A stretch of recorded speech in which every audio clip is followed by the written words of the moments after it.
En el presente proyecto de responsabilidad social universitaria se realizará el resumen de la relación del keynesianismo y la gran crisis de los años 30 de los Estados Unidos. Causas y consecuencias de la gran crisis. El inicio de la Gran Depresión no pudo ser más brusco.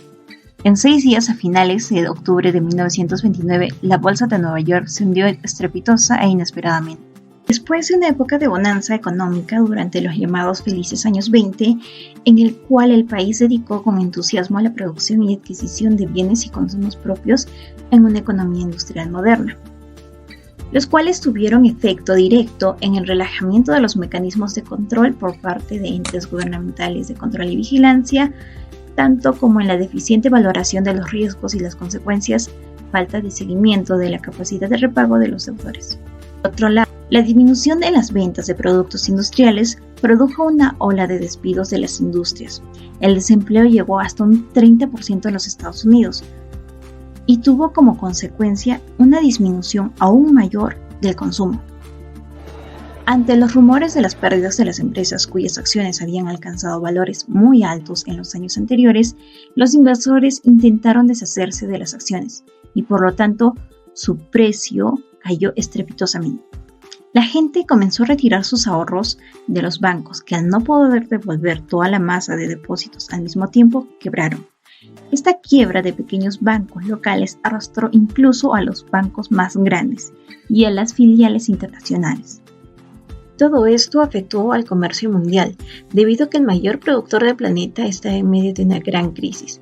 Muchos norteamericanos decidieron invertir sus recursos en activos físicos como el oro, la plata o repatriar capitales a otras naciones. Las exportaciones a Estados Unidos también se debilitaron, lo que trajo el desempleo en Europa. El ciclo de la Gran Depresión duró 4 años, pero sus efectos continuaron hasta fines de la década de 1930. Ahora hablaremos sobre el keynesianismo en la Gran Crisis.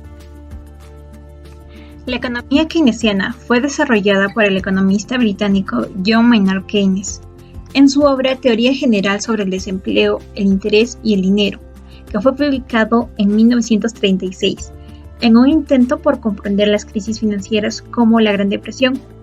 Aseguraba que el motor de la economía habría de sustentarse en la adecuada relación entre la oferta y el consumo, pues de ella dependían los beneficios empresariales y la inversión.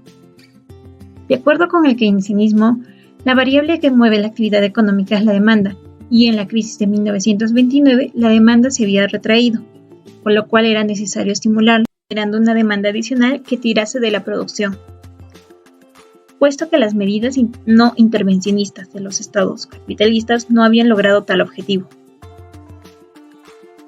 resaltando así su apoyo al intervencionismo del Estado como una mejor manera de impulsar la inversión y restablecer el equilibrio entre la oferta y la demanda. Su oposición al liberalismo económico de corte clásico, dado que consideraba que necesitaba adecuarse a las circunstancias económicas y sociales del nuevo siglo. También sostener que la política económica es una principal herramienta para sacar a un país de una crisis. Por otro lado, la utilización de la política fiscal como regulador de la economía.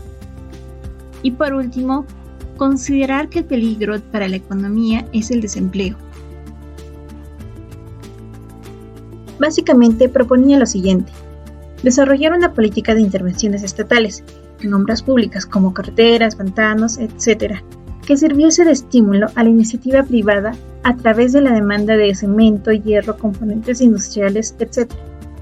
La mano de obra empleada en estas actividades aminoraría el desempleo, por lo tanto, incrementaría la masa de consumidores y estimularía la actividad económica. Poner en circulación abundante dinero, con el fin de estimular la moderada inflación. El peligro de una alta tasa de inflación sería inexistente en tanto el paro fuese elevado. Incrementar los salarios. La reducción de los salarios como una medida para mantener el empleo fue reputada por Keynes, quien aseguraba que el empleo no dependía de los salarios, sino del consumo y la inversión. Una disminución de los sueldos de los trabajadores provocaría un retraimiento que deprimiría el consumo y en consecuencia la producción.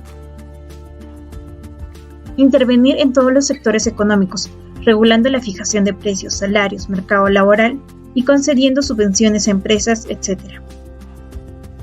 En general, Keynes abogó por el abandono de la ortodoxia del laissez-faire, que había guiado al capitalismo del siglo XIX, y propuso un mayor protagonismo del Estado en la vida social y económica. Fue precisamente lo que mediante el plan de New Deal se puso en práctica en Estados Unidos con el presidente Roosevelt a partir de 1930. Aunque se recuerda el New Deal como el plan que salvó a Estados Unidos de la Gran Depresión, lo cierto es que muchas veces se atribuye este mérito a la Segunda Guerra Mundial. La argumentación es que, al aumentar el gasto público como consecuencia de la guerra, el multiplicador keynesiano afectó a la economía, incrementando el PBI y devolviendo la prosperidad al país.